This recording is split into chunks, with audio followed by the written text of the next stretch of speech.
welcome to this Sports Showcase event on Harper TV. I'm Don Morrison. We're at C. Milton Wright High School for a showdown between two arch-rival girls, up-back Chesapeake Division rivals. It's the visiting Bel Air Bobcats and the homestanding C. Milton Wright Mustangs. Well, besides being just about 3 miles apart as schools, these two schools always put on a show no matter the sport. That includes tonight's event, the girls' soccer matchup.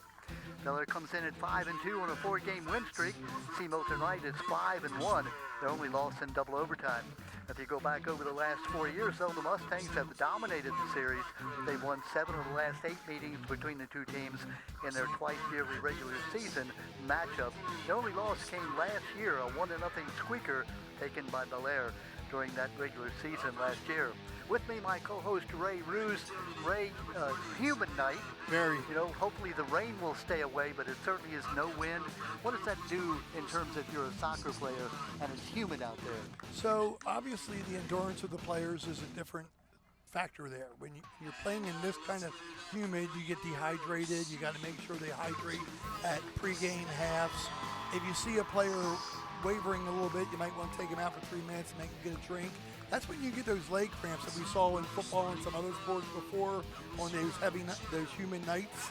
But what I'm curious to see, Don, is the bench depth, because in our game on Monday night, Boston and John Carroll did not sub much. Yeah. And it was okay because it was cooler and it was wet.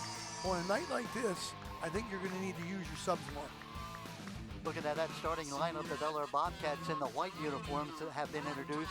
Eve Kraut, the sophomore forward, she's number 22. Savannah Berry is number 20. Addie Bullinger is number 12. That whole front line, Ray, all young players, 1 freshman, 2 sophomores. That's impressive. But then you look at the back line, and now you've got seniors. You've got Allie Mace, a senior, Alex Busick, a senior, and Allie Reynolds, also a senior at midfield. And in the back line, Sarah Ravage, Addison Berry, Emily Stillwagon, and Ava Tischler. They're all juniors or seniors. And then the senior goalkeeper, Emmy Schiller, 48 saves, 3 shutouts already this year. That's a good back line. Very good back line. You like to have more experience in the back, and we saw that in one of the teams on Monday night. They had a very senior-laden defense. Don, both of these teams, I talked to both coaching staffs, and they both said basically the same thing. They're really working on ball possession, and that's the new style of soccer in the last 20 years, is really working the ball, and not just working the ball, but working it with control all the way from the back forward. So the coach from Bel Air said they graduated 10 seniors from last year. Yeah. So they're really trying to reform their abilities here. Yeah, 10 seniors that we lost last year did Bel Air. Let's talk about that C. Milton Wright starting lineup. Jordan Miller, senior, number 18. Lily Budelis is number 1, sophomore at the midfield. And Victoria Mendez, number 15, a junior. Now, to honor our country, here is our national anthem.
Player introductions continuing with C. Milton Wright. The midline, Ava Lewis, number 6, a senior. Delaney Proctor, number 5, a junior.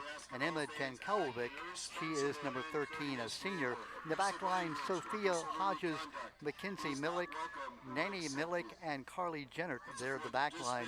Alex Bramble, also a senior goaltender for C. Milton Wright. Mustangs, again, as we said, coming in at 5-1. Bel Air, coached by their fifth-year head man Mike Frisky, came over from Edgewood, where he had coached girls soccer and baseball for 13 years. Bobcats are coming off a season where they won the 3A North region before losing to Mount Hebron, the state runner-up, in the quarterfinals. The Bobcats lost 10 seniors off that squad. They now have a young front line composed of 2 sophomores and a freshman. Still 7 of their 8 midfielders and backline, as we said, are all seniors, including senior goalie Emmy Schiller. Emmy with 48 saves and 3 shutouts so far. Bobcats lost their first game of the year 1-0 to St. Paul's, then they fell to defending 2A state champion Sparrows Point 2 weeks ago. Since then, they've run off shutout wins over Rising Sun, Eastern Tech, Perry Hall, and North Hartford. But tonight's matchup on the road, C. Milton Wright figures to be the toughest since that Sparrows Point game. Look at C. Milton Wright under their fourth-year head coach Andrew Harrell. Took his team to a 7-3-2 record last year, reaching the state semifinals before falling to Sparrows Point. Coach Harrell came from Carroll County, where he coached North Carroll's girls soccer team to 2 state titles in 4 years that he was there. After that, he was at Manchester Valley, where ironically his 2018 team lost to C. Milton Wright in the state semifinals. Mustangs led by midfielder Emmy Jankowiak, who has 7 goals coming in tonight, and by junior forward Victoria Mendez, who has 5 goals. Underway now, it is the Bel Air Bobcats and the visiting White. C. Milton Wright, Ray, they call it Carolina Blue, but here it is C. Milton Wright Blue. Well, I'll tell you what impressed me in the stats that we were given, Don, is Emily Proctor at center midfield. She has 11 assists already, and that is outstanding because, you know, usually forwards assist the forwards more often, and the passes that the midfield make are to get the ball upfield to set up a goal chance. We have a nice little run down the right side here. Yeah, 40-minute halves. We're just underway, about a half a minute into the contest. Again, it is Bel Air, the Bobcats in the white uniforms, going from left to right. C. Milton Wright in the powder blue, going from right to left. The Bel Air coach was very modest and said they also had 2 more losses, Don, but that's those tournaments that they do nowadays and preseason, so they sort of don't count in your record. Yeah. But what I'm impressed with these kind of teams here, just like our John Carroll Falston matches, they deliberately set up a tough schedule, so they're battle tested for the regionals and playoffs. Hey, that C. Milton Wright JV team that we just watched tonight, 6-0 winners over the Bel Air Bobcats. So you're looking at C. Milton Wright. They have an experienced team, but a lot of people coming up behind them. So C. Milton Wright is going to be tough for years to come. Well, I was joking with the JV coach, and she said, I think the varsity already has their eyes on some of my players. And that's a tough place to be for a JV coach because you're like, well, I like how we're playing, but they're going to take 3 of our best players soon. Well, they earned that opportunity. They earn that opportunity. Absolutely. JV is development. You know, it's nice to win, but it's prepare kids to become, varsity players at some point. When I coached varsity girls soccer for years, Don, if I didn't think a girl was going to play right away, sometime I started them for the first half of the season on JV, and then I brought them up and gave them some experience on the varsity. Alex Bramble, the goalie for C. Milton Wright, that ball just sort of bouncing back to her. She got a chance to get her hands on the ball. 3-year player as a senior, and obviously we talked about that the other night. Shot at the goal. Oh, nice stop. We saw that goal score the other night, just over the goalie's head. Bramble gets back, and sometimes, Ray, as you know, you tend to fall asleep in that goal, and that ball can get over your head before you know it. So I see here that C. Milton Wright has no freshmen, and they have 5 sophomores. So that shows you the depth of their program, that they don't need to take that many underclassmen up. You see them playing the ball to the center midi, and then they're just swinging the ball around the back of the defense. They're looking for the opportunity to move forward. Sort of almost like a boxer taken away by Bel Air. Yep. A little bit of a careless pass there. I think she had an idea that her teammate was going to do something, and it didn't happen.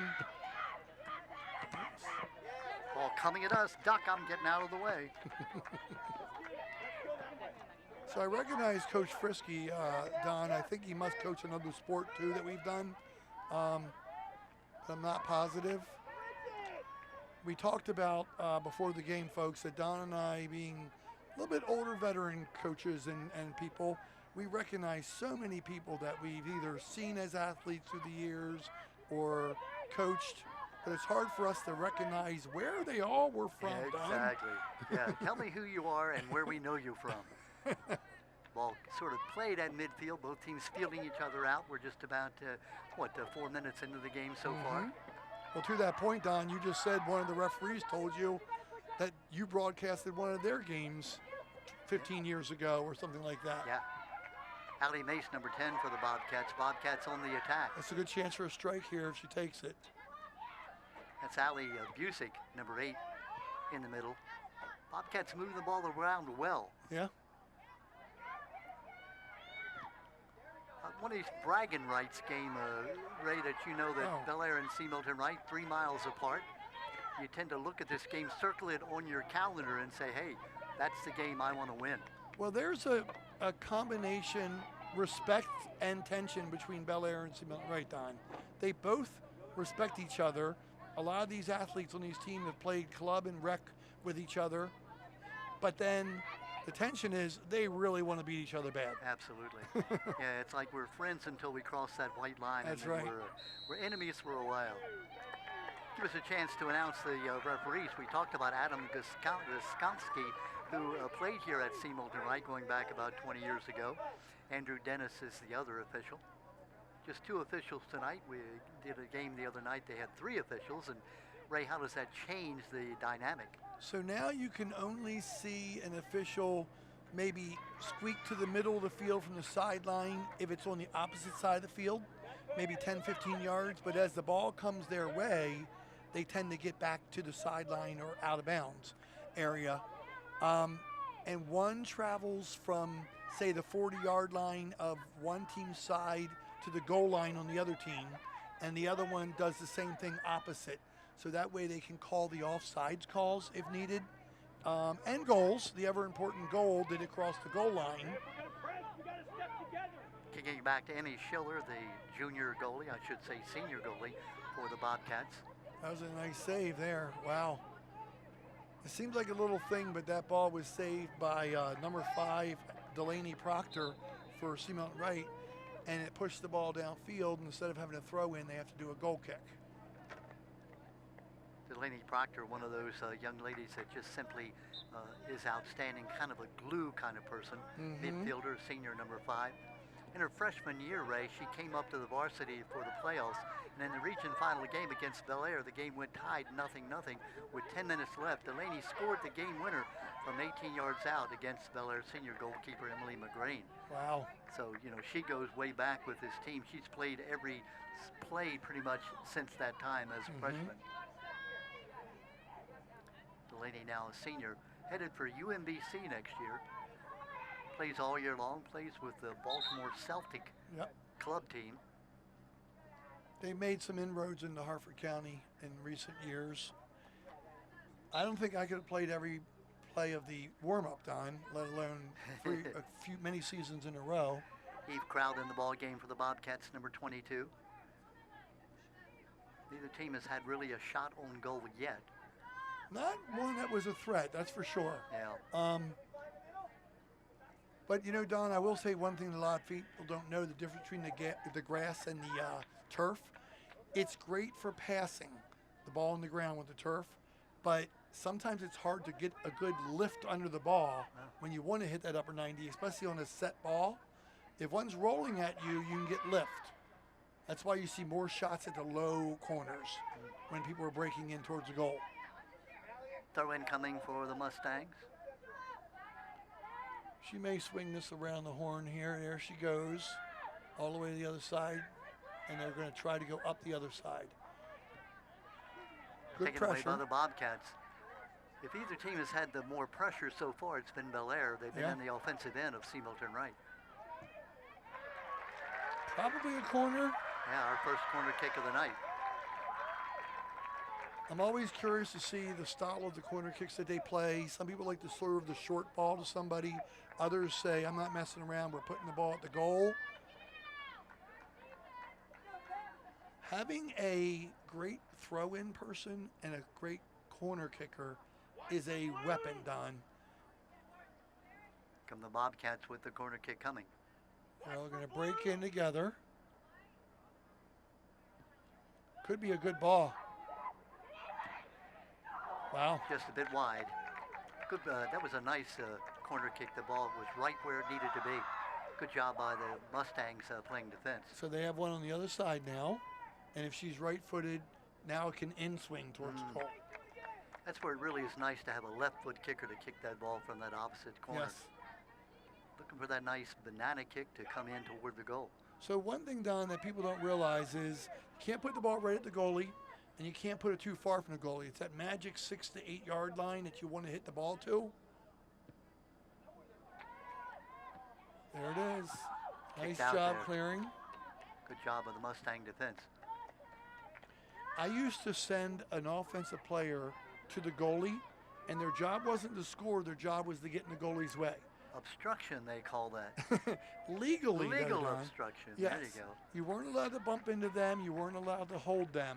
But why not get in their eye view of the ball so that they can't see it? And if somebody gets a body or a head ball on the ball, it can go in the goal.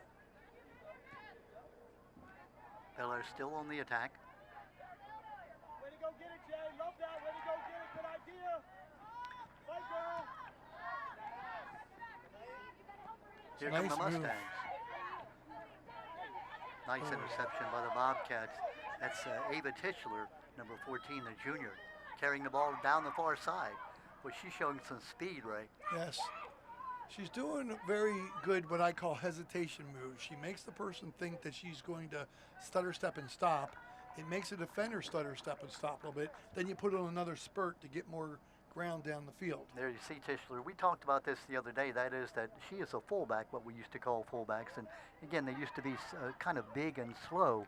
But you can see that Tischler is the exact opposite, very quick. Could be a tough ball. Oh, that ball bounced high. We are playing on a turf field. It's a beautiful field, well manicured and taken care of. I kind of like the way the green, you've got the alternating green pattern. Yeah. Kind of neat. Well, Don, we've seen a ball hop on a turf, up and over a goalie, up and over a defender. So the goalies have to play that very carefully. So far, it is a dry night here. It's kind of rained all day, but the field is dry. Nice save. Kept in there by the Mustangs. Oh, Out of play.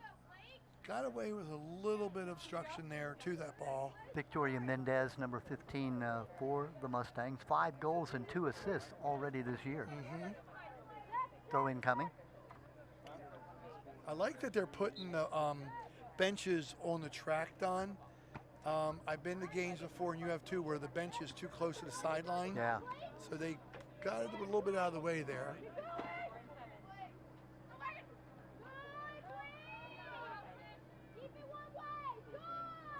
You had a chance to see Delaney Proctor, number 5, there a moment ago, with that almost scissors kick. Bobcats kick it out of there. So what you saw there, folks, was that the Bel Air defense was trying to do ball control to get the ball out. But Don, it sounds funny to say it this way when you're teaching ball control, but sometimes you just got to get the ball out of there. And you can't always pass it out, and it might just need a long clear. So now they're dealing with a possession in their end. Carly Jenner, number 17, See the what kind of outstanding throw-in player. she has. That was a miss Yeah, kick there, recovered by the Bel Air goalie. but 20 she was just out of bounds, Don. 27:30 left here in this first half. With 13 minutes in. 40-minute halves.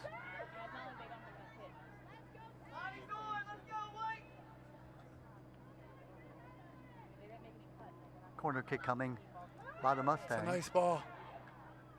Oh, Bounced around right in front of the net and kicked out by the Bobcats, and here they come on the move. she gets this all the way over. Oh, nice Almost. interception. That's Jenner who made that interception, number 17. Good ball down the right wing. We got a one-on-one down here, Don. She wants to get across. Good stick. Boy, that was a nice job of the Mustang defense. So what we've talked about before, in the old days, you just said fullback. We actually called them that, folks. Yeah. And they were the big kids with the big foot, maybe not as fast. And now the game is speed. So you see these defenders with such speed and such good foot skills. What's the old saying, Don? Speed kills? It does. And you can't teach speed either. It's not something you can coach. If you got it, you got it. And if you don't, you don't. Speed and aggressiveness in this game are the keys. Into the ball game is Breezy Quattrochi. So you see the player go on with the scrimmage vest, hand it to the player they're subbing for, and that person brings it off. It sounds like a funny thing, Don, but it's the coach's way of making sure if they sent 4 on, 4 come off. Ah, how about that? Because sometimes it doesn't happen. Bobcats switching fields. Oops, a little miss pass there. See Milton Wright's going to get it. That area in the middle third of the field, Don, especially if you draw a big circle down the middle of the field. Could I do the John Madden and draw on the telestrator? Yeah. It's very hard to get off 3 or 4 passes in the middle there because they're all over each other. But if you can string together 3 or 4 passes, then you'll have the outlet pass you wanted. Goalie's coming out. Good decision by the defender there, Don, because the goalie was not going to be able to beat the forward to the ball, so she just played it out of bounds. Addison Berry, number 7, with that out of bounds shot. Again, like you said, it looked like the goalie was not going to be able to get there, and she said, okay, let's live to fight another day. Give him a throw in. It's Jennard again with the throw in. Out of bounds it goes. It'll stay right here with C. Milton. This is where you could use a big throw in, but she just wants to get a ball across the box.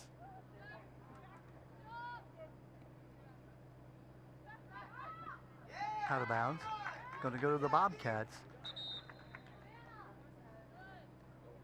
So the Bel Air girl could have got that, but she was trying to let it go out of bounds, and the Bel Air girl made that not work out.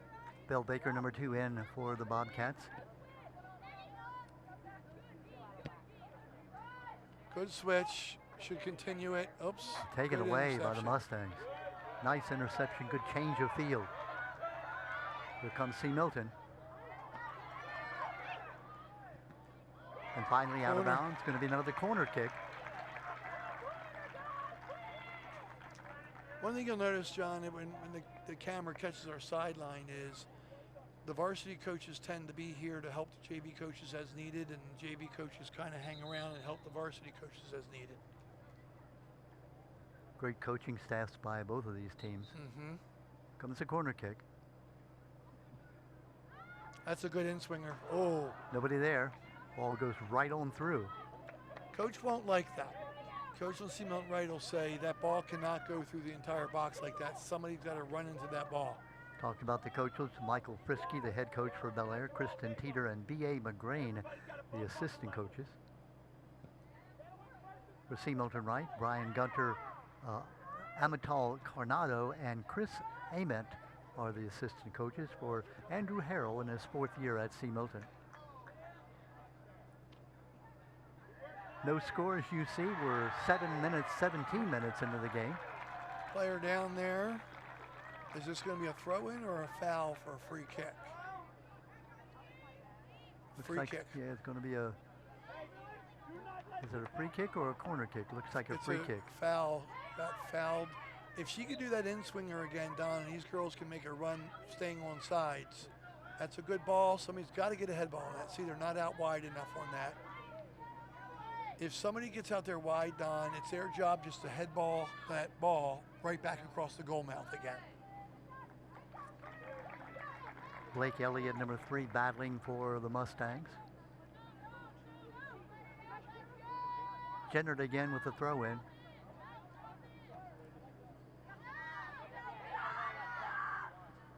Little hold off there, and Mustangs still in possession. she thought the girl was going to overlap her. That's why she sent that ball like that. Instead, the Bobcats get it out of bounds. They'll throw it in here. So we got Mackenzie Pavlitsa right here, number 7 on our side. Comes from a long line of Pavlitsa players, 2 brothers and a sister. that were outstanding players to school in multiple sports. Caitlin Primus in the ball game for the Bobcats, number 9.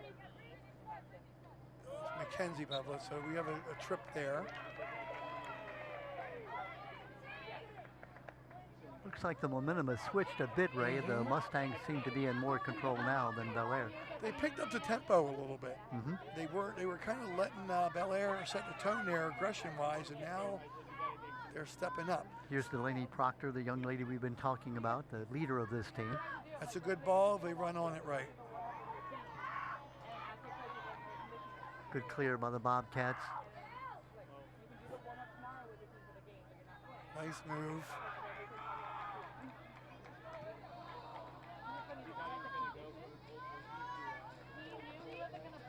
Comes Miller up the sideline. Number 5 and number 22 have been going at it lately, Don. They're going to... Ava Titchler, number 14 for the Bobcats. And there you talk about it. Oof. See, Here she come sent that the ball down the Bobcats. side. Didn't get it outside enough. Addie Bullinger, number 12, the sophomore for Bel Air.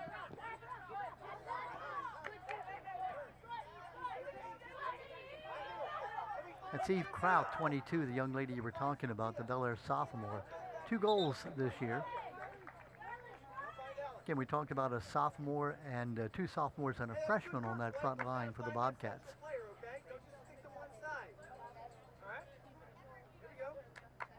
So we're picking up some of the audio of the coaches talking here, it sounds like a little bit, because we're so close to the benches.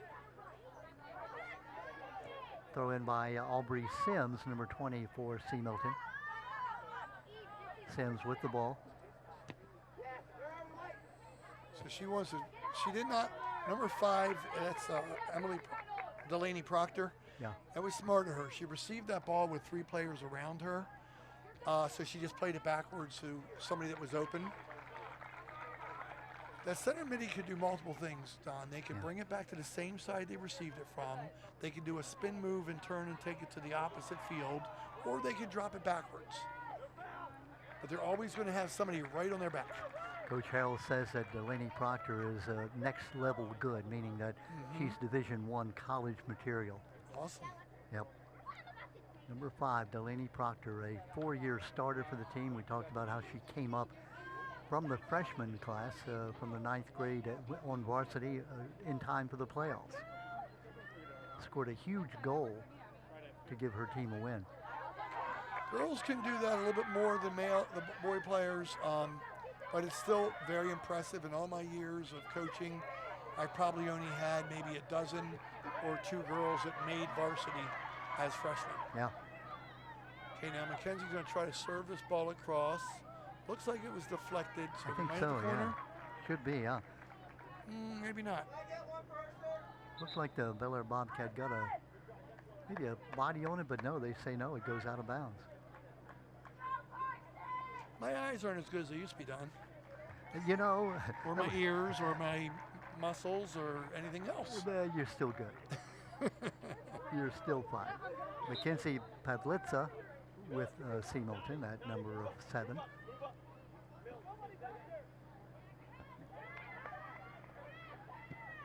Big clear. There's a big clear.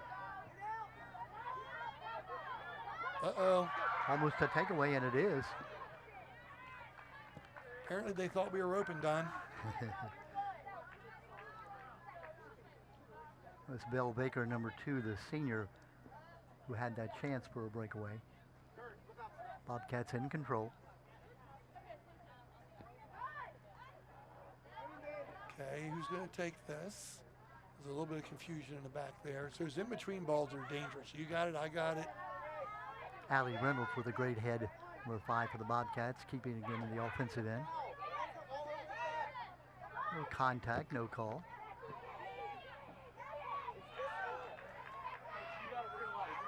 See if she can get around this corner and save it, Don. That's a tough ball. Well, that's a tough angle. Good run at the goal that by Eve Kraut, number 22 for the Bobcats. She needed somebody to catch up to her on the far side. Didn't quite get where she wanted until. Good job by goalie Alex Bramble to cut off the angle.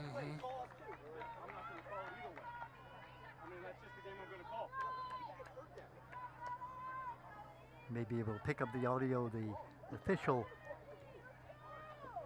Adam Gostomski and Mike Frisky, the Bel Air coach, having a polite exchange. A little back and forth there. Exchange of views.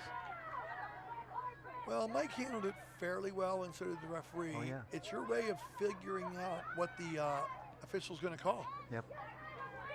Kind of like that floating strike zone we see during the Oriole game sometimes. You got to find out. Are you calling the high strike or are you calling the low strike? What are you calling? Amy Schiller with the save. We mentioned 48 saves coming in with 3 shutouts in the 6 games that she's been the goalie for. Well, that's because they had some good competition too, Don. I mean, they lost 1-0 to Old Mill.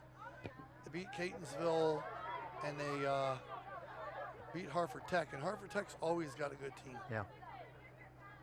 Very impressed with the 7-0 score over North Hartford, who's normally pretty solid. Again, a 5-2 record for the Bobcats, 5-1 for C. Milton. These two teams coming in good shape, each looking for a big win tonight. So that means C. Milton Wright has not played Patterson Mill or Falston yet. Correct. So it'll be interesting to see what happens in those games. Nor have the Bel Air Bobcats. So this is the first real top competition, if you will, for both teams. Good night for soccer. It is a little humid. I think it's kind of cleared up a little bit. We were worried about rain coming in. I don't want to mention that nasty word, but right now it looks like we're in the clear so far. We had enough of that Monday night. It was talk about that game we did Monday night, the Falston John Carroll 2-1 game, just a wonderful game, even though the conditions were terrible. Both teams played very well. Here come the Bobcats, still on the attack. Oh, if she can save this, Don, yes, she does. That's Eve Kraut, number 22, the young lady, the sophomore. Okay, we got to throw it on the sideline here. Allie Mace, number 10 for the Bobcats. I'm liking this game a lot already, Don. Both teams are showing that they have the ability to get offensive possessions that are dangerous. Only 14 minutes left in the half. 26 minutes gone. Throw incoming. Again, neither team has really had what you would call a close opportunity. Well, the goalie might not agree with you on the ball that rolled across the box. Yeah, well, exactly. Yeah, that was a tough angle, but you're right. Yes. That was a kind you like to see roll past you. If goalies don't want anything down their way, if they can help it. Good defense by Mackenzie Pavlitsa. Allie Mace, number 10 with the Bobcats. That will be a handball. It kind of snuck up and got her a little bit in the elbow area. Yeah. One thing that, by the way, I've been very impressed with the trapping skills on both teams. They bring the ball down very well. That time she just had both of her arms out to her side while she was trying to bring that ball down and just barely touched it. That was quite a strike there. Yeah, it was from about 40 yards out. The field 120 yards long. You know, they put the net and the goal at the back of the end zone, so it's not a 100-yard field, it's 120 yards. Yes. That's a long way to run. I'm tired just talking about it. Luckily, I was a forward and I didn't play midfield in high school. I played some in college, but got to give credit to those midfielders going basically 30-yard line to 30-yard line over and over again. My son played a wing position in high school, and it was a wing position. It was a sort of a hybrid. He had to play defense and offense. So he ran about 120 yards on almost every play. Good takeaway by the Bobcats. I mentioned this to you before, Don.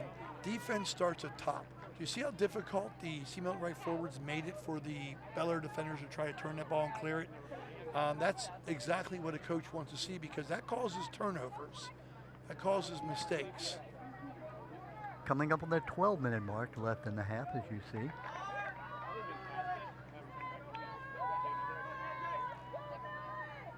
This is the kind of game that could come down to a free kick play, Don. I mean, last year the Bobcats won it by 1-0, as you remember from our conversation as we started. Bobcats' only win in the last 4 years was that 1-0 win. Oh, what a save!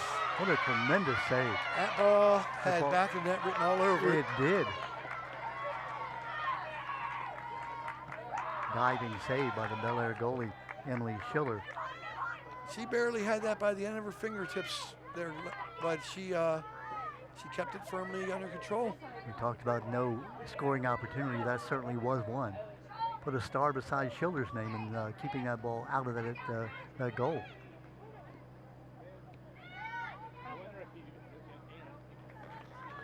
It's good defense by Bel Air. They knew she wanted to cut the ball inside, and they were prepared for that.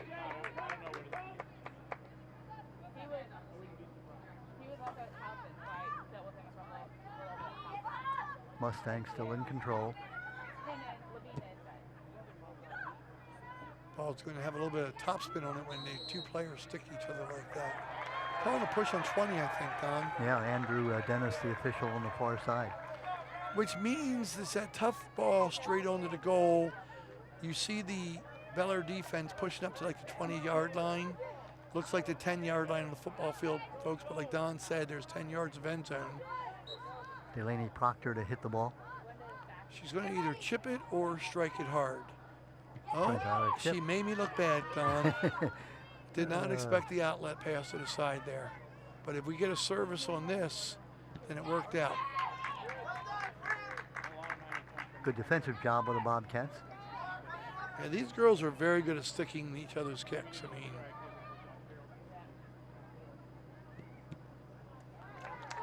another corner. Inside 10 minutes left here in the first half. I remember years ago, Don, a really good Milton Wright boys team went to the state finals and they ended up winning, but they gave up 2 corner kick goals with a 2-0 lead because these corner kicks can be messy. Oh, yeah. And it was just a matter of the ball bounced around in the box, and the goalie, Ryan Miller, who I just saw recently at a friend of ours' wedding, he was an outstanding goalie, but in both cases, 2 defenders looked at each other like, you got it, no, you got it, and then the other team said, I got it. Yeah. And it was in the back of the net. Again, fortunately, they won after that, but you got to take charge back there. Somebody's got to yell mine and go get that ball. That was Jenner who came in and intercepted the ball. Check it, Delaney Proctor, number 5. Nice outlet pass. If she can get the service, she did. That's Proctor again.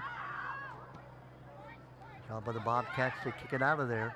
Mustangs have been on the attack for the last 4 or 5 minutes. It's a couple good blocks in a row by Milton Wright. A pass behind the wing.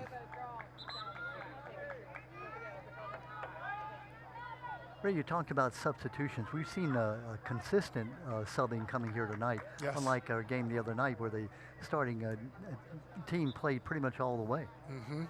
Of course, it is a much more humid night tonight. You tend to, as you said, cramp up, and that humidity sort of waxes your strength pretty quickly.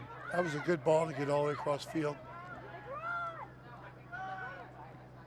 Both of our attacker and defender in that play are very fast. Yeah. If I was a track coach, I'd be here recruiting. They both were at top speed coming down that sideline.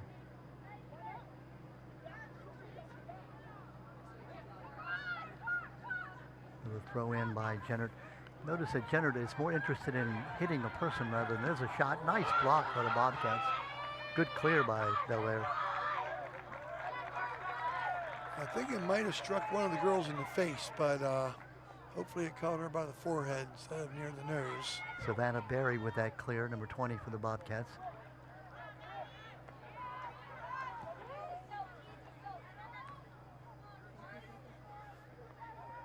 So you can't see it right now, Don, but when you look at the benches, most of the players are standing up instead of sitting down on the bench and near the coach. Here's a good run here. That's their way of saying, hey, coach, if you haven't noticed me, I'm here. I'm here, yeah, I'm ready.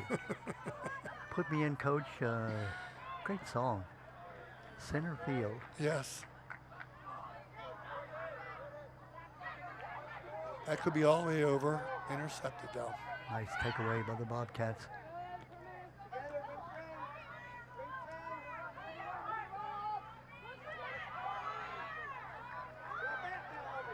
Alex Busick with that takeaway a few moments ago by the Bel Air Bobcats. Good ball. Comes Mustangs down the sideline.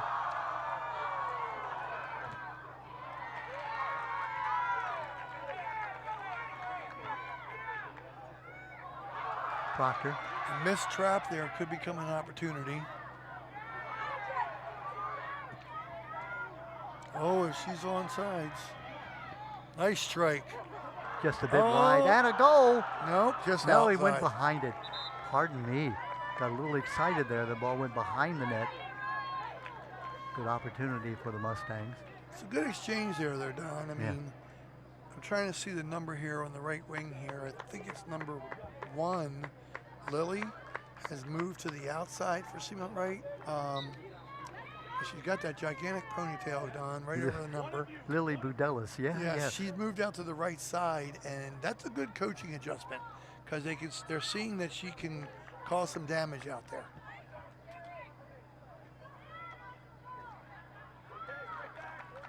Bel Air ball on the throw-in coming. Coming up on the 5-minute mark left in the first half. No score, as you see. One great opportunity for the Mustangs. Had a chance to see a bit of the crowd here tonight. It's let's say a sparse crowd, but enthusiastic. Bobcats get a free kick here. Kind of like our crowd on Monday night. It's a little bit tough, Don, to have too packed of a crowd because most of the other sports are off playing too. So your classmates can't all come out here on a weeknight. Some of them have away games right now.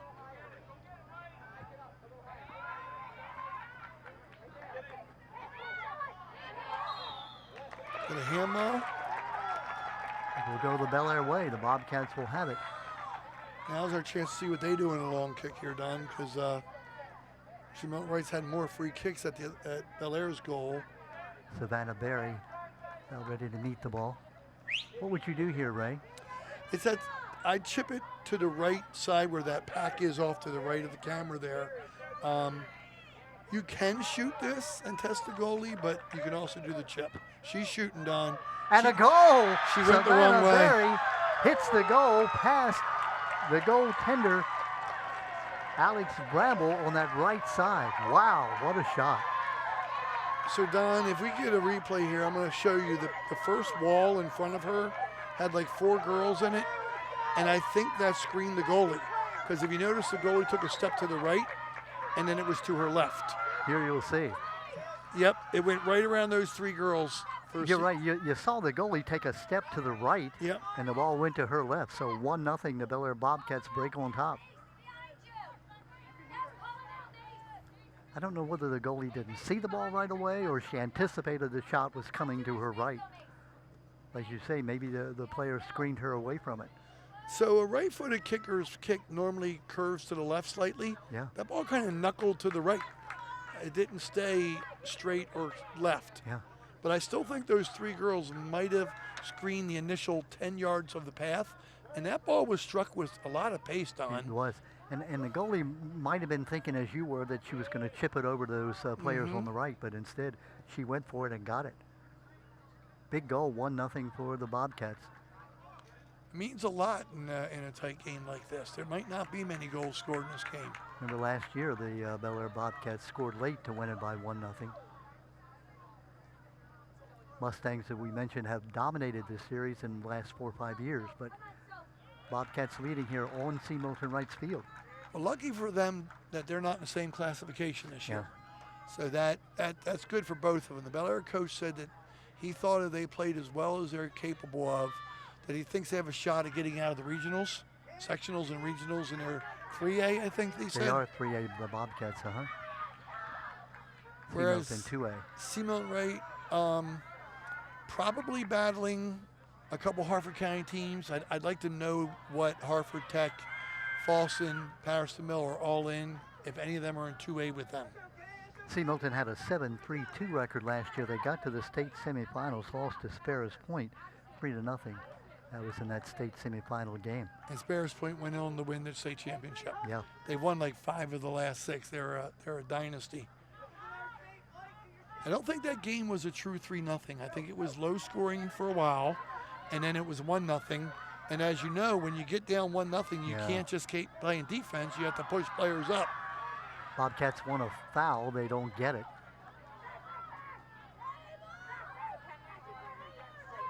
Come the Mustangs looking to try to equalize. Some good moves here. Now you can see the intensity level has really picked up on the field. Mm-hmm.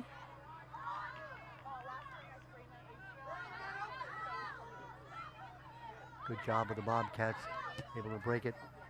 That was a good move to be able to get the pass off. Aubrey Blackburn, number 17.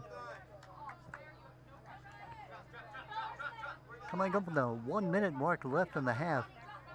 Bobcats took the lead at 4:07 on that big hit by Barry.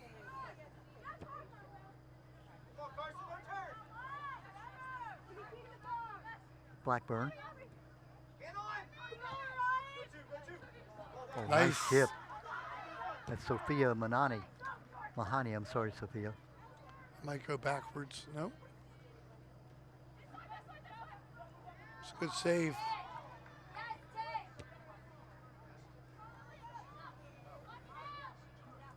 Right as the point, a goal here in the last 30 seconds, boy, they're killers. Either way, if you're leading 1-0 and they tie you, or if you're able to make it 2-0. Both teams trying to prevent that second goal, or first goal in the case of the Mustangs, to go in. Inside 30. Blackburn controls it. All right.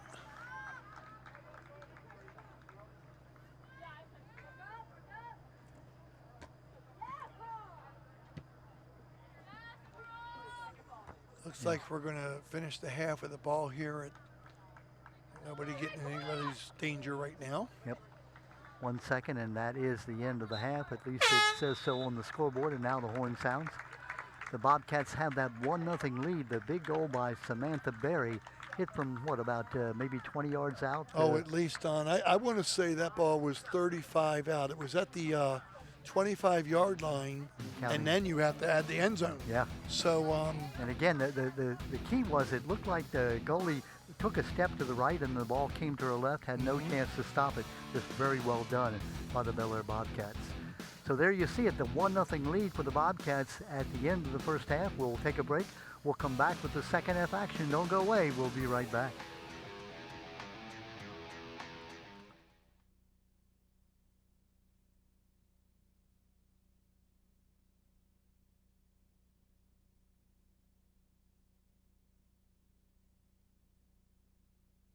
Director Dennis Cassidy, he said it's one of the hardest hits he's seen, in any match that we've done for years.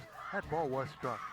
It was, and the goalie probably didn't see it the first third of the way there, but that only mattered because of the pace she put on the ball. Yeah. To kick a ball that hard, and it did knuckle a little bit. So even though the goalie thought, oh, I better go right, and it went to her left, even if she was standing right there, she might not have seen it in time because that was struck so well. And Ray, we talk about things you'll remember as a player. When you're a freshman playing against your arch rival on television, and you make a shot like that, that's something that you will remember when you're old like me, or maybe not as old as I am, but when you get older, you'll remember that. We're ready for the second half. They'll switch sides, as you can believe.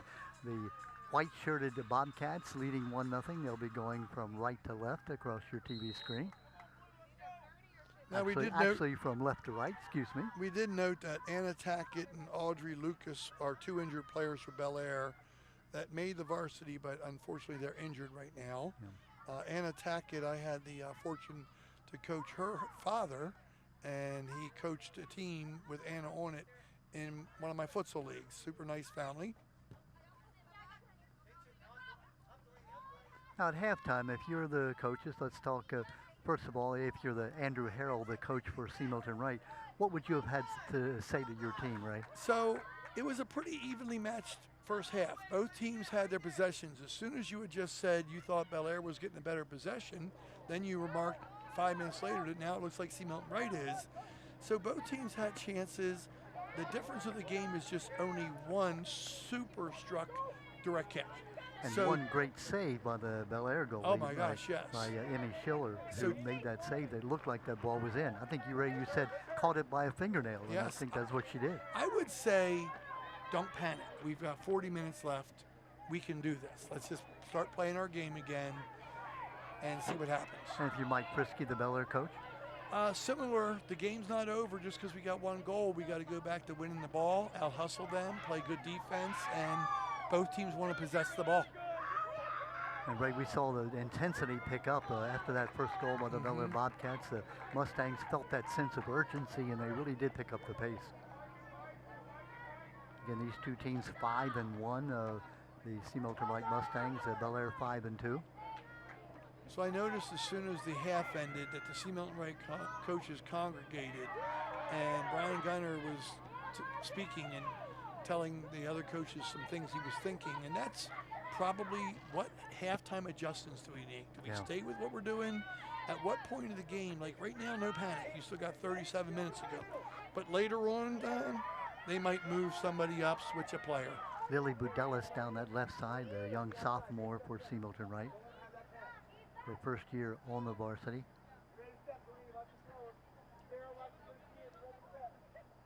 So the girls wearing the orange vest in our view, they're the most likely subs coming up.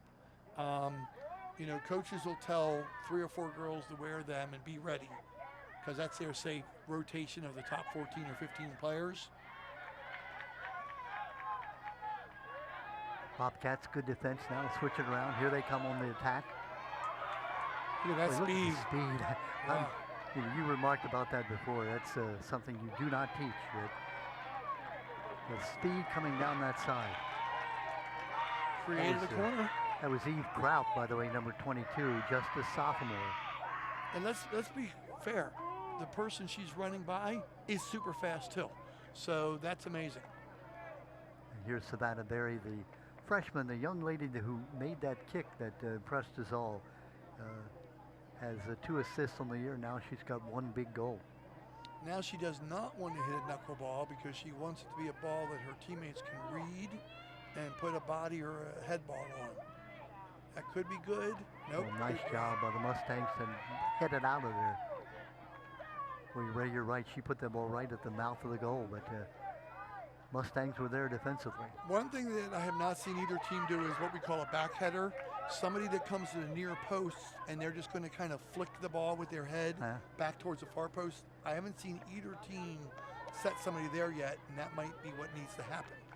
Alex Bramble, the goalie for the Mustangs. Her 3rd year in the goal, senior. Normally the ball should not bounce on a punt, Don. The coach is going to say somebody needs to come up and take that ball out of the air. There's a foul there. We mentioned the Mustangs with 5 wins here. Their only loss was a 1-0 double overtime loss to Old Mill. If I'm not mistaken, isn't Old Mill one of those really large Anne Arundel or Montgomery County school teams? Anne Arundel, it is. You're absolutely right. I'm not sure if they're as large as they once were, but they were at one time a very big school. Well, all I could say is the schools in that county, the smallest one tends to be bigger than the biggest one in Harford County. They've got a lot of 4A, 3A teams. Bel Air 3A school, I'm not sure, is there, I think maybe Aberdeen is also 3A I in think this they're county, the other one. but C. Milton now 2A.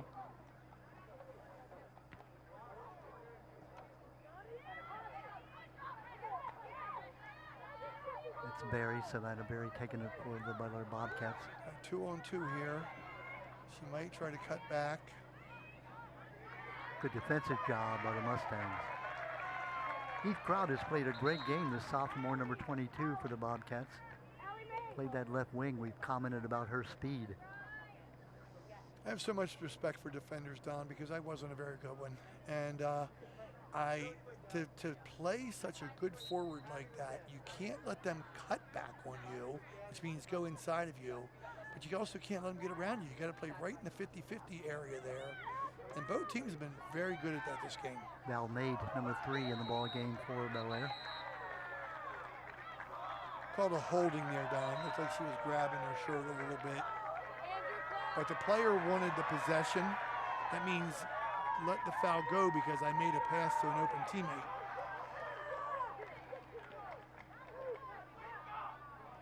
Referees don't have to call every foul. If they feel like the team that was fouled is gaining possession and it's a good one, especially if it's a run at a goal, they don't have to call it. Usually if it's flagrant, they will.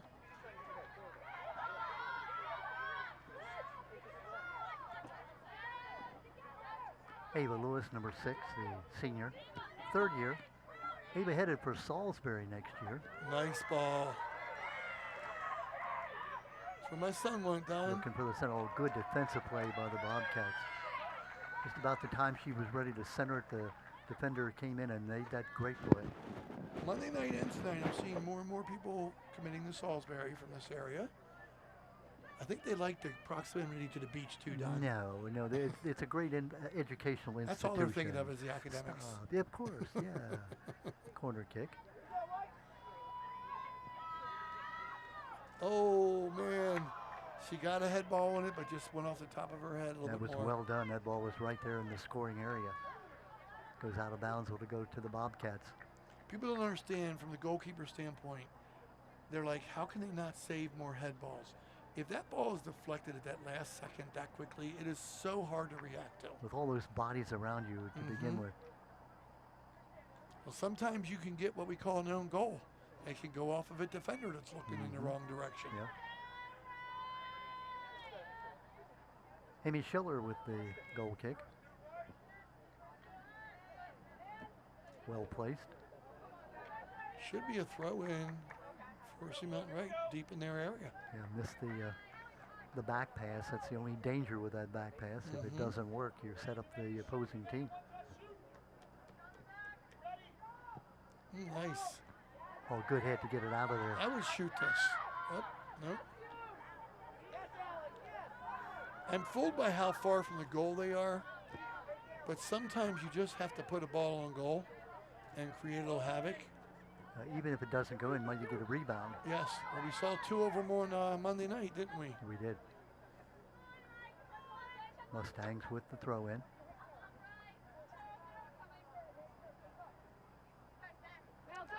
Playing it back because nobody was up. Out of bounds. So if the ball's out over the line in the air, it's still out, Don. A lot of fans don't realize that. It's not like you can jump from inbounds for a basketball and save it. Soccer's imaginary line goes up to the sky. Come the Bobcats on the attack. Good job showing a target there for the central forward. Now they're probably going to switch positions here. Yes, they did. The center forward had a better chance to go get the ball, so she ran to the corner.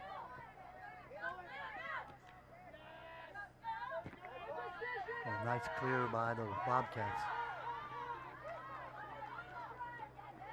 It was Emily Stillwagon, number 18, who made that clear. I think Emily Stillwagon plays a few sports. I'm not sure if we have that in our notes, but I'm pretty sure she's on another team at least.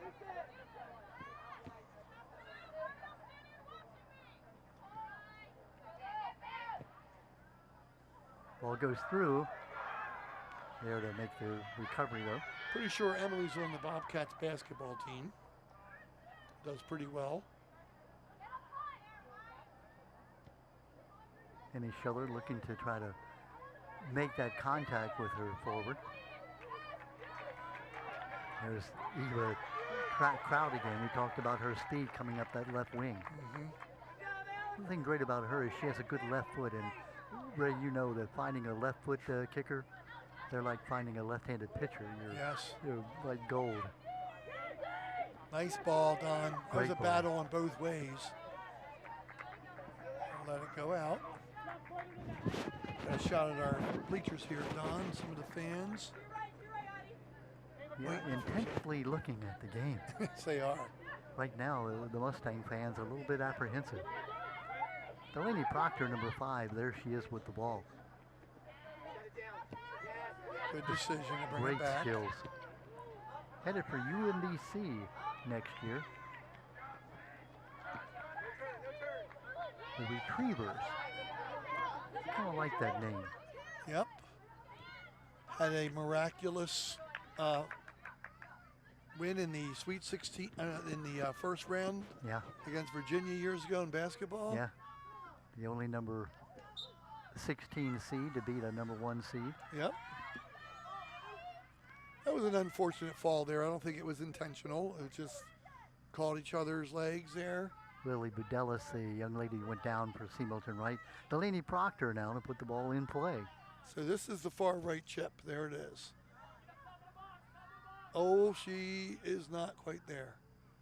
Proctor put it in good range, though, right where it could have been scored. She did everything she needed to there. Somebody in that pack of 3 there wanted to bring that ball down with a trap. But it's kind of like catching the bomb with a defender draped all over you in football, Don.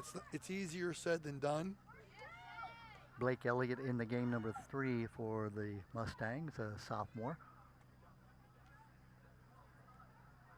Both coaches continuing to sub here on this humid night. Let's say, Ray, the humidity seems to have lessened a bit. It has. It was really stifling when we got here earlier today, Yep. and now it kind of feels like a pleasant evening. It's very nice. Nice, beautiful night out here on the C. Milton Wright turf. Or as they would say in other countries, on the pitch. Bobcats don't appreciate that call, but indeed she did take her legs out. I'd be looking for Lily Budalis on the far left side here. I'd be chipping the ball all the way diagonally left. That's number 1, Lily Budelis. Yep, and she should be running in with her teammate there, out there. Could be a good ball.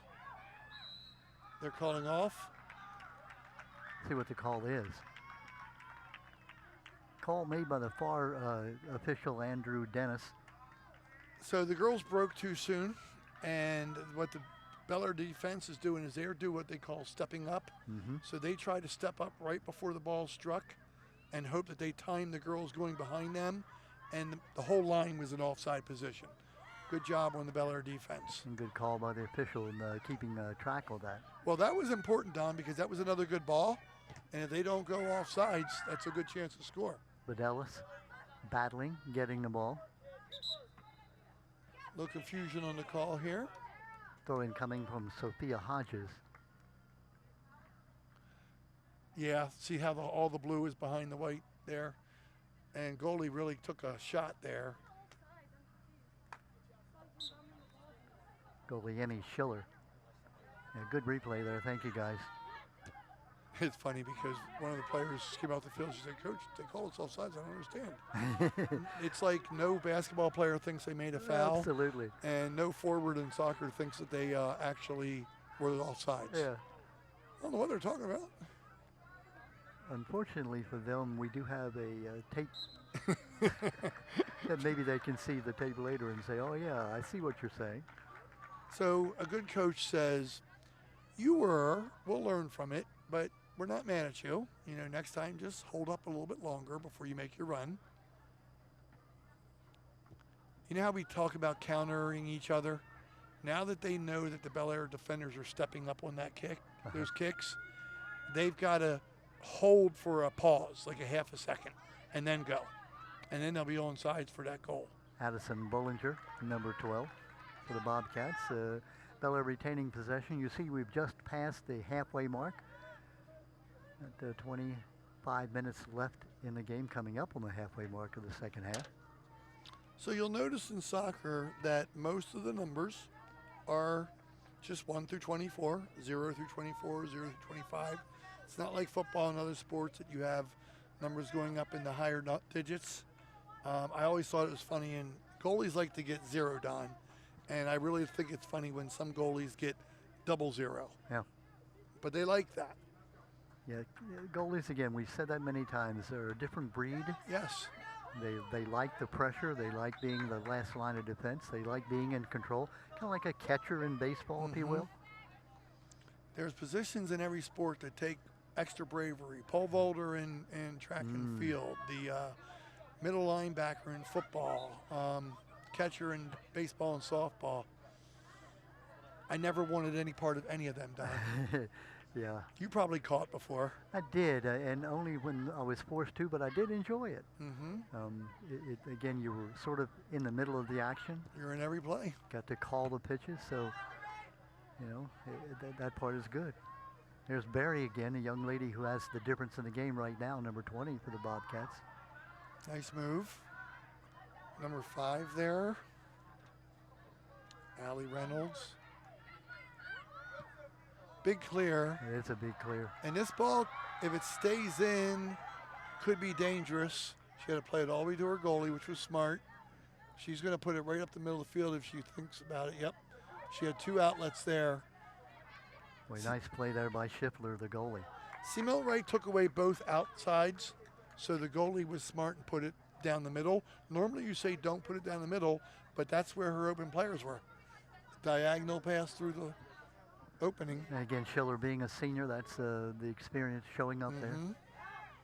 Has 3 shutouts already this year. She's working on her 4th. Got a long way to go. Throw in. Shutting out Rising Sun, Eastern Tech, and Perry Hall.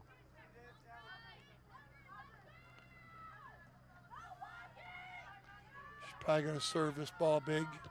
There it is, but a little bit closer to goal than she normally wanted, but Belair stepping up good on those clears. And a nice one-time. Here's a nice pass. The Bobcats leading Addison Bollinger. Addison. Good job defensively by the Mustangs to come up and interrupt that play. Good decision on one-time passes too, Don. Budelis.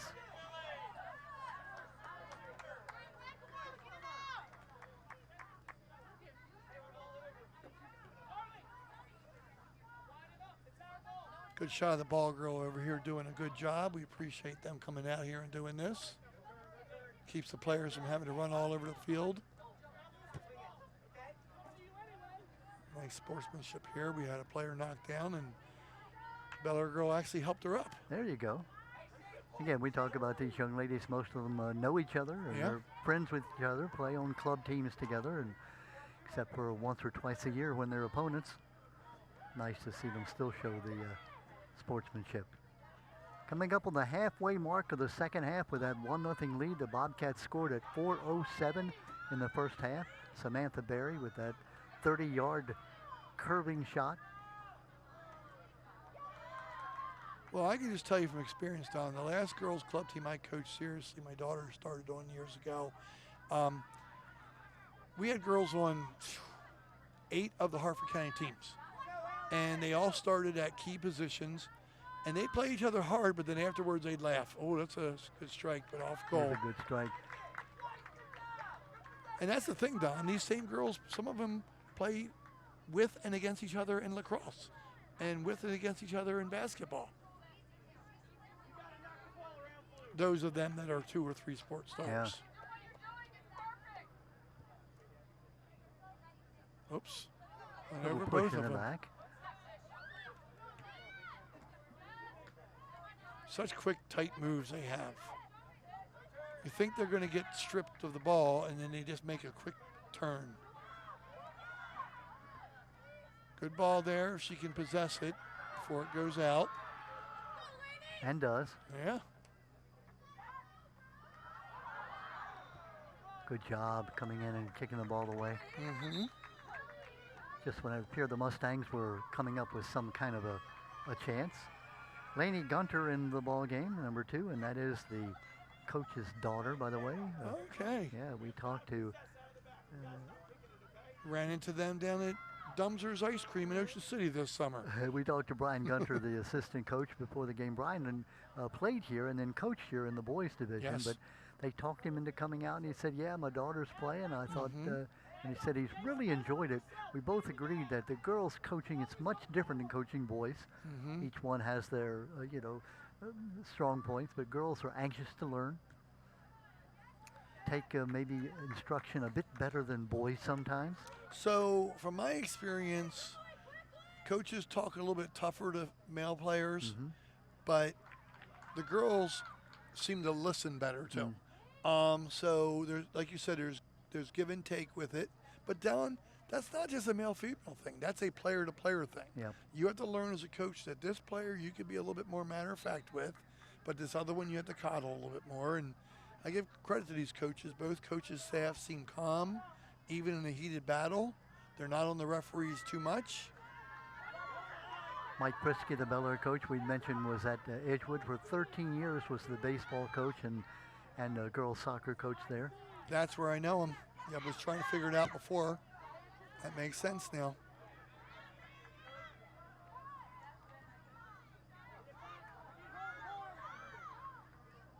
Nice move there, but good defense coming back. Bill Baker, number 2 in the ball game for the Bobcats.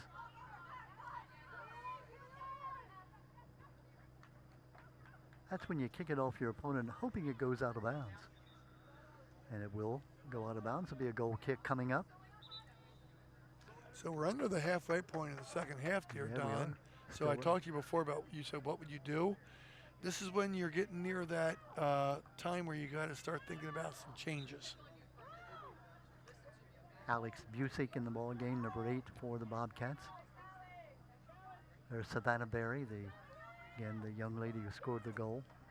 Just a freshman, Savannah Berry. It's very important that the older players welcome the freshmen because they're already going to be a little bit nervous. Even the most confident one needs to feel welcome. So hopefully, I'm sure both teams are good at that. Addison Berry is senior on the Bel Air Bobcats. I'm going to assume they must be sisters. I don't know that for a fact. So one thing I see here already is in the first half, Mackenzie Pavlitza went to right wing, right midi, one of the two, and now they have her on the left side. So maybe they see a mismatch, speed-wise, athletic-wise. That's the kind of things coaches are looking for. Nice back pass by the Bobcats. Nice diagonal run after she received that. I call that going against the grain, Don. Don't just bring it down where the crowd is. Go around. Good possession. Aubrey Blackburn was that young lady who had it. Blake Elliott, number 3 for the Mustangs. Swing it to the middle. Now they need an outlet pass in the middle of the field somewhere. She's calling the chip down the side. It went over her back header from Bel Air. Unfortunate foul there. They would have had a good chance. Yeah, Bobcat player went down. There wasn't any intent, but it was a clear trip. It's one of those, the C. Milton Wright forward was so excited about the ball that went down the corner. They just were looking at the ball and ran over the player. Ran over the player, and the Bobcats will get the ball. Clock continues to run. 16 minutes, as you see, about left in the contest. In case you're wondering if there is a tie, there are 2 10-minute overtime sudden death, or golden goal, as it's called. Right now, the Mustangs need to score that goal. Bobcats obviously looking for that second goal that would really put some distance between themselves and the Mustangs. I haven't seen them change their shape of their defense yet. Bel Air still has a flat back 4.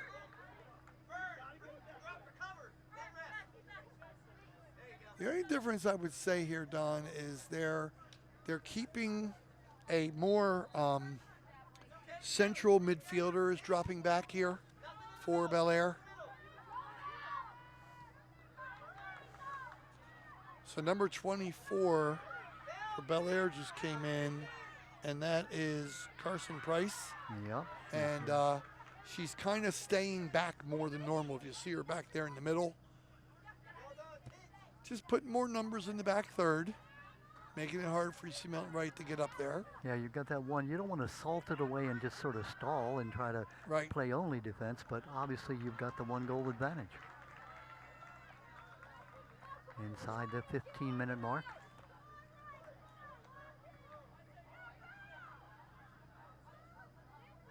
Both teams have played at a high level. Ray, I think you'll agree that we've seen talent on both sides. Oh yeah, these teams both have very good chances at advancing through sectionals and regionals, and you've seen these teams in state semifinals before and finals, and I'm never surprised if Harford County girls teams make it far in the States. It's Carly Jenner, number 17 for C. Milton Wright. If I'm not mistaken, last year, Don, we had a state championship boys team from Harford County and a state championship girls team. I think you're right. I believe I remember hearing that. Havre de Grace girls, and maybe it was either the North Hartford or Hartford Tech boys. One of the two did really well. I think it might have been Mike Dempsey and Hartford Tech, but I'll have to find that out. It's going to be a tough ball to save, but Mackenzie is pretty fast. Oh, she did, and I think it went off of Bel Air. Showing sportsmanship there, making sure her opponent was okay. Well, all hustle there on both players.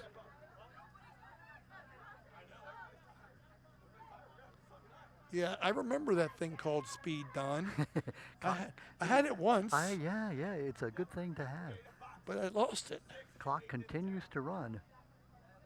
Bobcats get the ball. Blackburn. Now it's cleared out. A little touch pass out to the left should be happening here, but she decided to send it beyond the defense. Samantha Berry again with that kick. Wait, look at the speed coming down that left side. Clearing it. Good patience swinging that ball around the defense. Nice give and go. Here it is again. Mackenzie Pavlitza puts the ball down the middle, and the girls running onto it, and should be a goal. It is a goal. And that's the equalizing goal that the Mustangs were looking for. Okay, Don, I got some things to explain here. The Bel Air players are looking for why wasn't a foul called there, but if anything, it would have been called on them. And I call that excellent refereeing because it was basically incidental contact between two Bel Air defenders and another player. You'll be able to see exactly what Ray is talking about. I mean, they could have called a foul for a penalty shot there, but they let possession go on, and what a good follow. Is that 14, Don? I'm not sure. I'm trying to see who that goal scorer was. I want to say it was number 14, which, no, there is no 14. Yeah. We'll get that goal scorer for you. It's a long distance away, and I'm not sure exactly what the number was, but as you said, after the C. Milton Wright player went down, two of the Bel Air defenders went down with her, and then that left that one player empty or by herself to be able to make the score. Wait, Ray, you know that when you see the goal and there's nothing but you and the goalie, panic runs through your mind for a moment? Might have been 18 because she's up there. Yeah. Jordan Miller would be number 18 if that is true.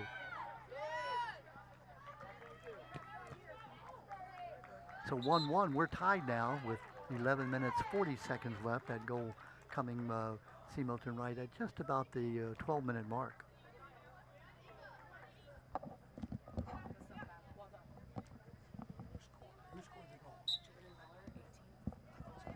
Yeah, you were right. It is number 18, Jordan Miller, who scored the goal. So we are tied at 1. Don, you say it all the time. Our crew loves overtime. They were really rooting for this. Especially last Monday night when it was raining. They were hoping. I could hear them in the, please, leave it tied so we can go. We love it. We love being out here in the rain. Well, tonight's a beautiful night, so if we got to withstand 20 more minutes of soccer, we are good to go. What a good game we have so far. A little miscommunication there, the pass behind her. So we talked about momentum. Yeah. A little sunken feeling for Bel Air right now. They thought they were 12 minutes from a victory. Yep. Now this is our speedster here, Don. Yeah, Eve Kraut, number 22. Taken away, though, by the Mustangs. What a game we've had. 1-1, a tie. 2 weeks in a row. Yeah. I mean, 2 games in a row. Now, I will tell you, if this was a playoff game, it would be 2 10 minutes, then a shootout. But as you noted, it can end in a tie at the end of the 2 overtimes. This really has been a tie kind of game. Both teams have had good chances. Both teams have played good midfield. both keepers have made some outstanding plays, and defense have stood up to some pressure. Yeah, and a lot of intensity here in the last couple of minutes as well. Mm-hmm. You said the Bobcats just go back a couple of minutes, and we're looking at, hey, if we can just last 12 minutes, Yep. we're going to go home with a win. And all of a sudden now it's anybody's ball game. We talked about not losing, and you feel bad for whichever team loses. This is the kind of game that you would hope neither team would end up on the losing end. They both Right. played so well. Bobcats looking for that break. Under 10, Don. Who's going to pull it out here? Yeah, tension mounts. In the ball game, Sophia Hodges for C. Milton, right? Throw in coming.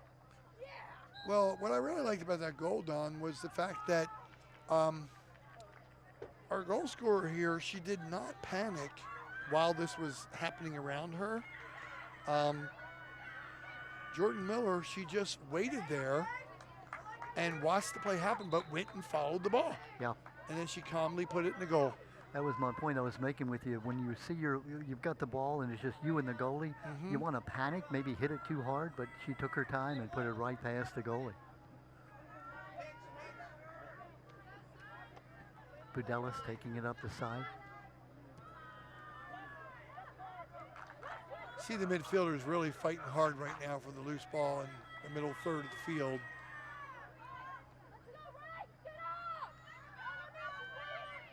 Sophia Mahani, number 23. Good touch passing. Flick. See, she wanted the ball to her overlapping teammate, but she put it on her opposite shoulder. Here's a good chance here. If she can Addison serve this. Mullinger. Nice ball. Yeah, one-timer. That was a good pass and a good shot. Right on the spot, though, to make the save was Alex Bramble. So what people don't realize about a volley shot, Don, is it doesn't always look pretty when they don't hit it full force. It is so hard to time that ball directly out of the air, hit it perfectly on target to the goal.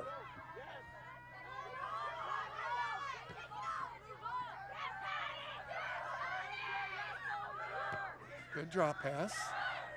Now we're looking for some middle of the field targets there. Good interception. Wow. So she saw that coming. Came from about a mile away, Sophia Mahani, number 23. Oh, what effort there. Battling for the ball, Allie Mace, number 10, finally gets the call. It was kind of like a basketball play. The referee was giving her a chance to keep possessing it. She was being pushed during the play. She was pushing a little bit. But once she lost the ball because she was pushed too much, they gave it to her. Alex Busick now to meet the ball, number 8. Do we have another dramatic free kick coming here? This is about the distance we saw on Monday night, the kick by John Carroll to win the game. It's a good strike, Don, but just off the goal. Just a little bit wide.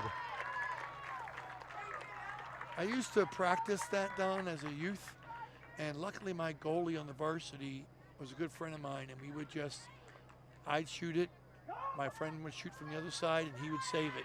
It is a skill, just like any other sport. It's almost like having a Swiss Army knife. You have to have that one player in your weaponry that can do that one play. Nice scoop on the one hop. Notice how Alex Bramble kept her body in front of the ball. Almost like an infielder instead of trying to olay the ball on the side.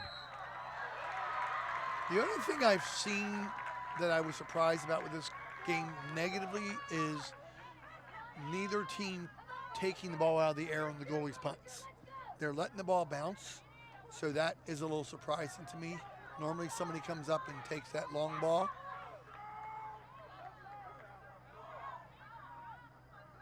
Good battle going on there. Getting a little feisty now, Don. Yeah, it is. Both teams have 2 or 3 matchups that are getting a little bit, you're getting on my nerves, I'm getting on your nerves. Sophia Mahani, the number 23 for the Bobcats, involved in that play.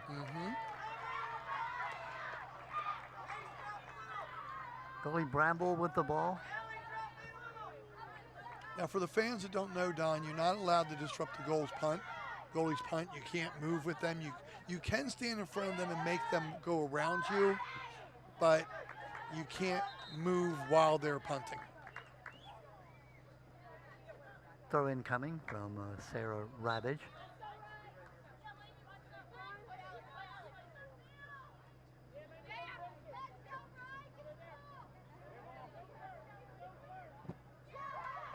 Nice battle there down the sideline.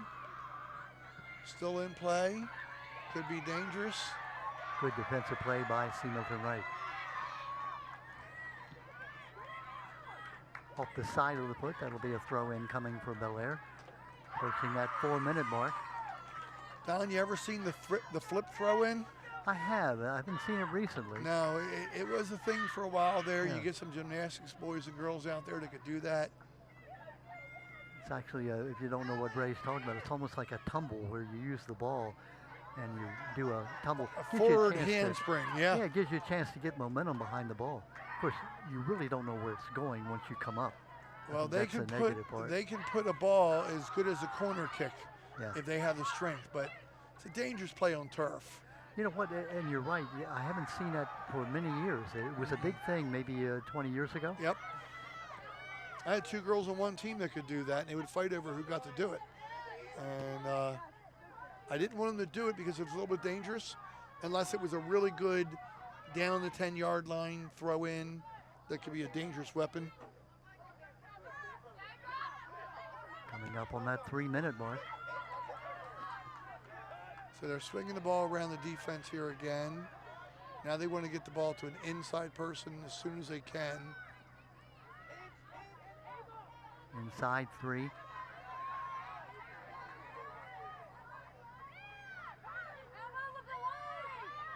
Got 6 passes in a row possessed by C. Milton Wright. That's good ball control. Oh, she has a player free. Just pulled her offsides. Offside is the call. So Addison. Who's 12, Don, on the Bel Air defense? Sophia Hodges on the Bel Air defense. That's Yes. Addison Bullinger. Yeah, she did a good job right at the last second of stepping up. Now, Don, I talked to you about switching positions.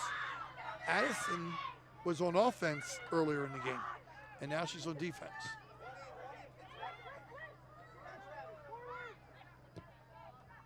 Savannah Berry a moment ago.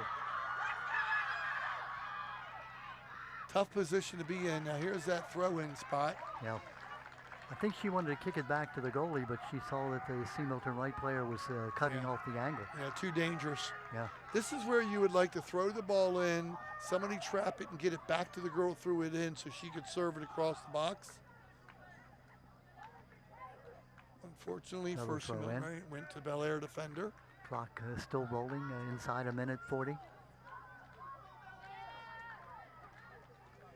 It's about the spot the other night we had the game that John Carroll scored the goal to win the game to avoid overtime.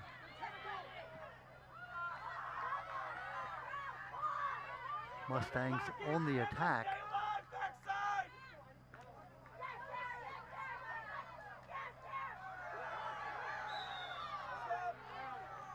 Sometimes you ask me, what would I do, Don? Number 22 on Bel Air is such Eve Kraut is such a threat. I might consider moving her to the middle and seeing if she can squirt down the middle of the field. Inside, 1 minute to play.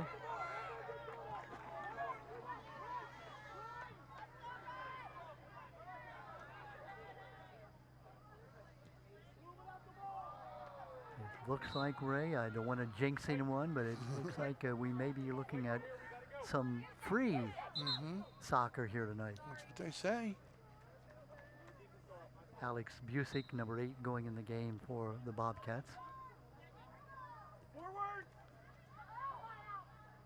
Now, one thing you'll see sometimes, Don, is a team, a coach having a sub ready so that they can maybe kill the last 10, 15 seconds in case they have a throw in on the other team down their end.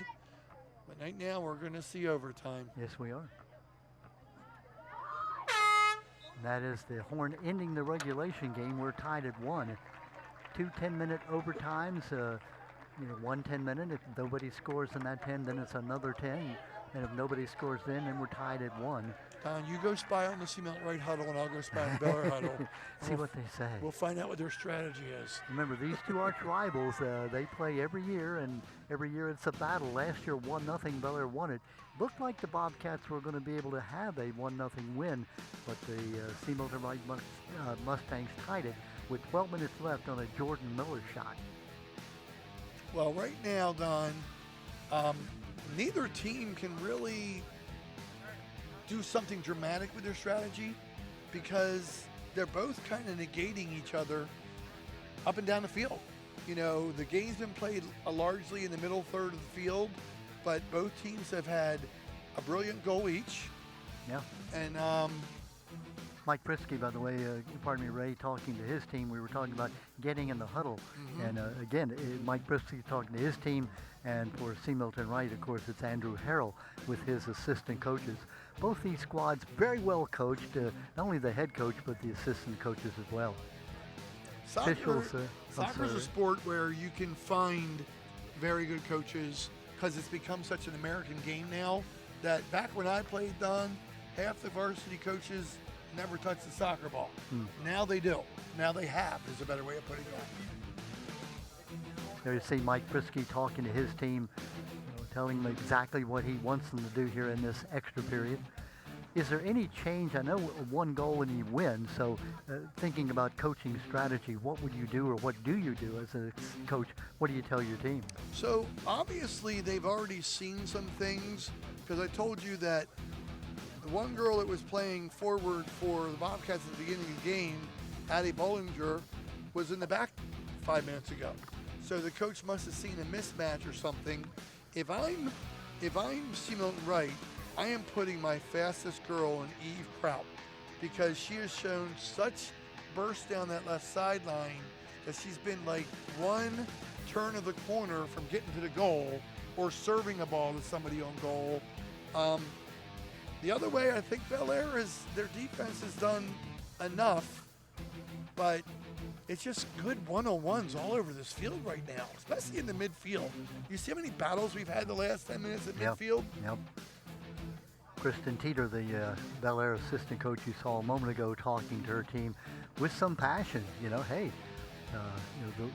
the winner goes home, and perhaps unlike the game we did Monday night where it didn't count as league standings, this one certainly does.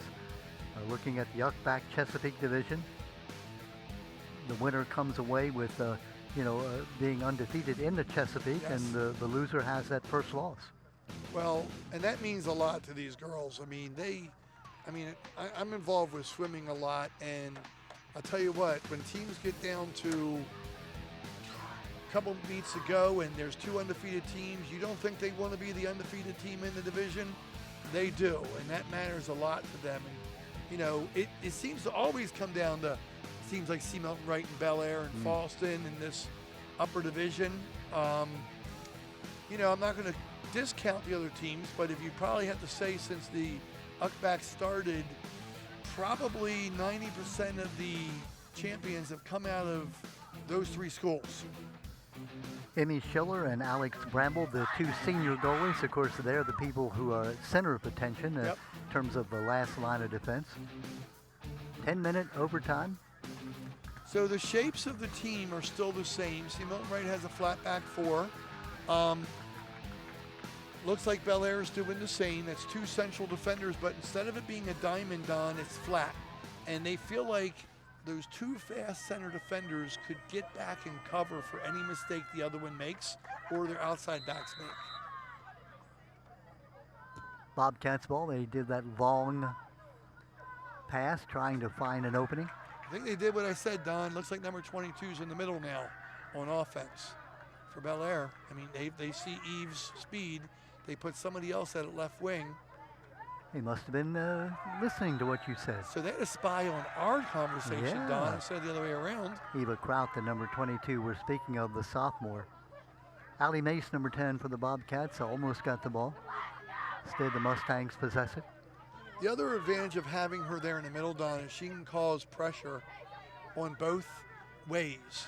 She'll pressure the defenders that have the ball. She's running all the way over from the center into the corner now to help pressure the ball. Addie Bullinger, number 12 for the Bobcats, sophomore. Throw in by the Mustangs. It's a good switch there. Their defensive end. Here come the Mustangs, the Carolina blue, or Mustang blue, if you will. Going backwards, forwards, and then back up again. The give and go. That's called bumping the ball. You go forward, backward, forward, backward. People are like, why would you do that? Because you're looking for that better opening through the defense by doing that. Good job coming to get that. Ball's just laying there for a second. Defenders come up to get it out of there. So far, it's been the Bobcats on the attack in this extra period. Pudelis. Good job. Nice gather of that pass. Yeah, that was. I mean, that's the kind of ball that can get away from you, Don. That's Delaney Proctor, the young lady we were talking about, the leader of this team. Here's our goal scorer, just popping on there. And down on all fours, Emmy Schiller saying this ball is not getting through here. Surprised she's not wearing knee pads like the other keeper is.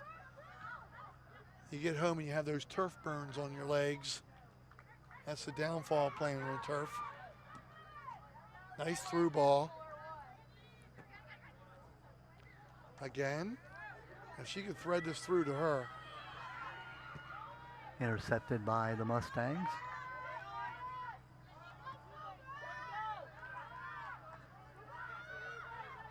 Looking for that outlet pass. Nice block. Allie Mace. These girls are willing to sacrifice their bodies on these blocks, Don. They've like just let balls bounce off of them and ran through the ball, and it doesn't always feel good. No, it doesn't, but the competition is what you're looking for. You see 7 minutes left in the first overtime period. Sudden death, golden goal. The first person to score is the winner.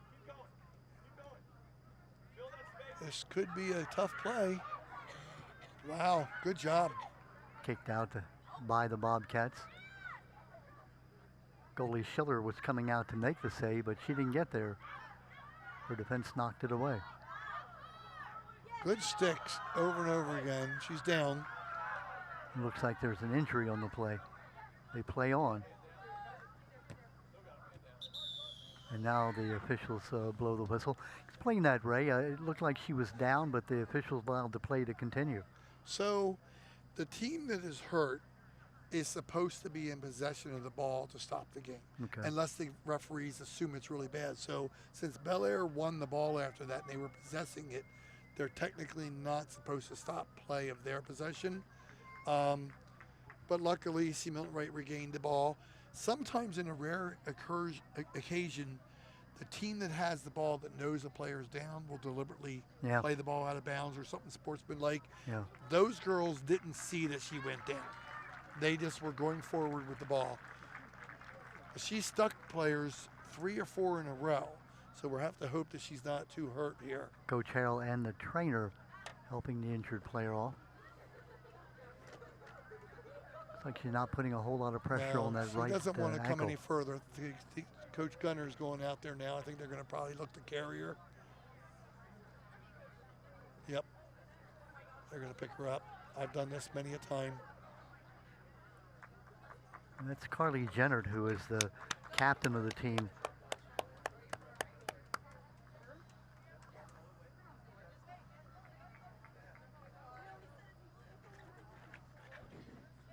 Carly right in front of us as they'll be looking at that ankle to see how she's doing.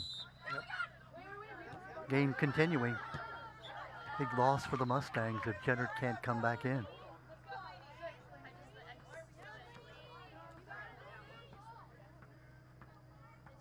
You know, the last thing Carly wants is to be sitting here with her teammates playing their hearts out there. Got a trainer here looking at her, and Dr. Ed O'Mara is here at the game.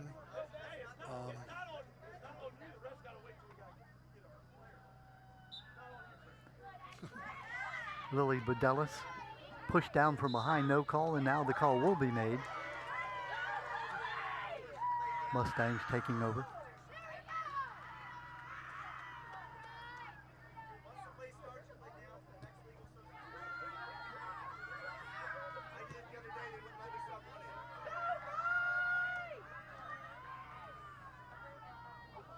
Coming up on the halfway mark of this. This could be a chance here if she holds her off. Good defense. Great defense by the Bobcats. So the coaches were on the sideline here discussing with the referees about the subbing on the injury done. And the official rule is it's the next legal substitution that you could sub for the player that went off the field.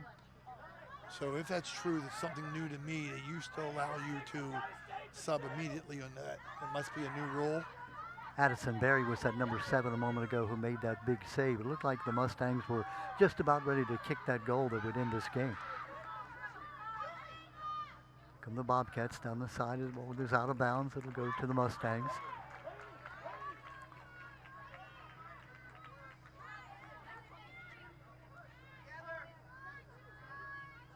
Such good ball control on both teams. Got to watch that dribble when you take off with it on turf. Sometimes it seems to pick up its pace. Ball rolls faster than you want it to. So they've swung the ball around the defense twice and they gained 20 yards. And then they're looking for that outlet pass. Good job for Seaman Wright fighting that ball away. She's fouled. Free kick coming up for the Mustangs. This is that diagonal ball you're looking at here, Don, to the far post. You'd like it to bounce about 15-yard line because the goalie doesn't always want to come to the 15-yard line. Not the ball you really wanted there. It wasn't lifted enough. Good interception by the Bobcats. If she throws that through there, oh, it's almost. Eve Kraut was trying to show herself through the slight passing angle there, but it was a good job by the Milton Wright defense to block that through ball. Sophia Mahoney in the ball game for the Bobcats. Nice passing. Mahoney with the ball. That was all ball there. The player went down, but that was what you call a stick there, foot on ball and foot. Looking for help here, Don, as he's not seeing it.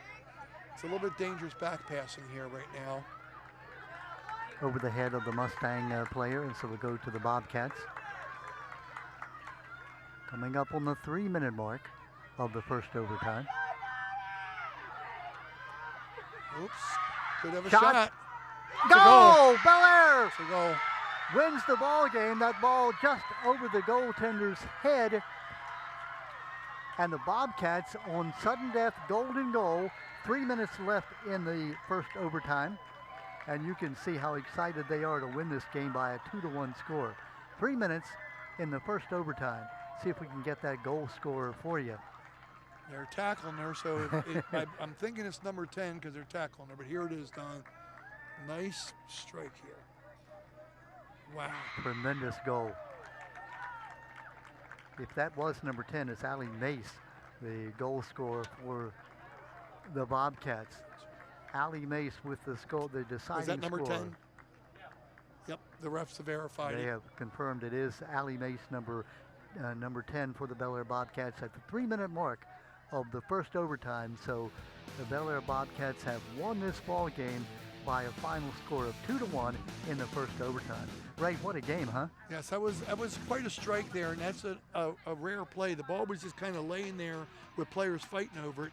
She came on to the ball and she said, "I'm shooting it. This is in a passing spot." What a strike that was. Alex Bramble, the goalie for C. Milton Wright, up, hit the ball, yeah, but it came off her hands and into the net. And so the Bel Air Bobcats go away with the win. They'll go now to 6-2. The C. Milton Wright Mustangs will drop to 5-2. And so the Bel Air Bobcats, for the second year in a row, have won this very close game, this time by a 2-1 score. Ray, closing thoughts? Just 3 beautiful goals that I do not fault the goalies on at all. Excellent play both ways.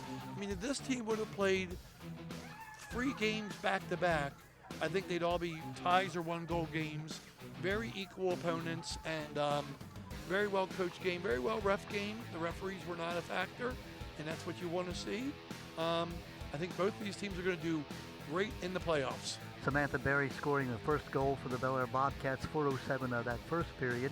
In the second half, it was Jordan Miller for C. Milton Wright scoring at the 12-minute mark, and that tied it at 1.